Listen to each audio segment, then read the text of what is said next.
ক্ষমা হলো সাগর পরিমাণ, তোমার গুনাহ যদি হয় সাগর পরিমাণ, আমার ক্ষমা আমার রহমত হলো পাহাড় পরিমাণ।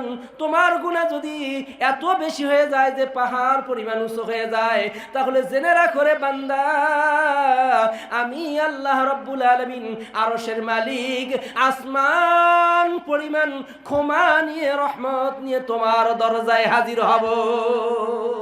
এজন্য আমাদের ক্ষমা চাওয়ার দরকার আছে না নাই?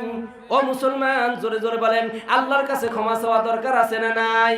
আল্লাহ রাব্বুল আলামিন আমাদেরকে কত দয়া করে, মায়া করে, মহব্বত করে আমাদেরকে বানাইছেন। আমার আল্লাহ রাব্বুল আলামিন আমাদেরকে কখনো সাজা দিতে পারেন না, আমাদেরকে কখনো কষ্ট দিতে পারেন না।